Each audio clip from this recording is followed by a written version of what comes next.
Tonight is the first opportunity of this moon phase for a window of dark skies. The plan is to meet a few friends at Saltash and journey a short distance down to the coastal town of Portwrinkle. Between the two beaches of Portwrinkle is a harbour, which would be our focal point for the evening. Portwrinkle is a meaningful place and has lots of great photographic possibilities overall, so I was excited to visit here again, enjoy the clear skies and good company, and to see what photography opportunities would present themselves through the night.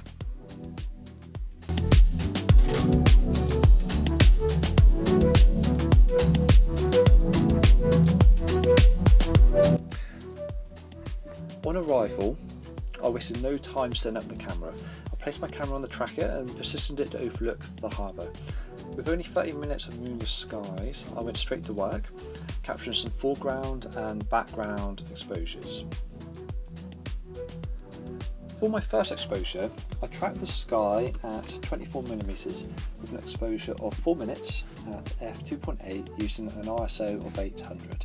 I really liked the atmosphere of the starry sky created by the thin layer of cloud and how it brought out the planets of Jupiter and Saturn nestled either side of the Milky Way.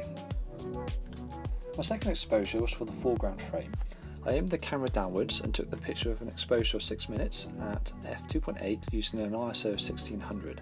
There's quite a lot of seaweed along the beach, but I felt like it added to the rugged charm of this location. For my third exposure, I used my 14mm lens and tracked the stars at 4 minutes using an aperture of 2.8 with an ISO of 800. You'll notice how the foreground blurs as a consequence of the tracking. This is why you always need a separate untracked foreground frame when photographing wide scenes with a star tracker. For my next few exposures, I was interested in taking some frames with a person in the scape. I like how this can add scale and some humanity to the photograph. I set my camera to capture a time lapse and then I wandered around different parts of the harbour firing the flash. Unfortunately, I underestimated the angle of view of the lens and most of the flashes I did from the beach were out of my camera frame.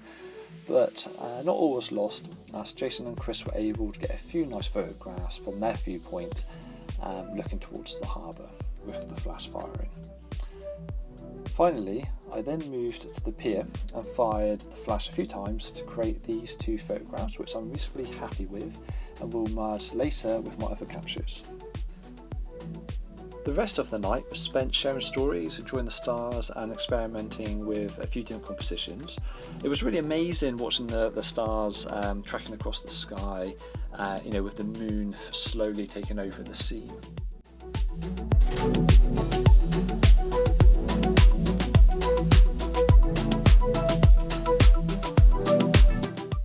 For my final image, I decided on using a square crop using the leading lines of the pier to add some depth. For the processing, I blended the star and foreground layers together using Photoshop and applied a curve adjustment to the sky to create some pop to the Milky Way.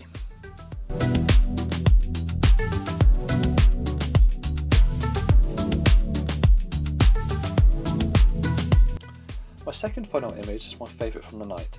I like the sense of scale from the figure and how the light from the flash is in conjunction with Jupiter. Despite the conditions not being perfect, I also like the mood created from the bit of cloud and haze on the horizon. Thank you for watching.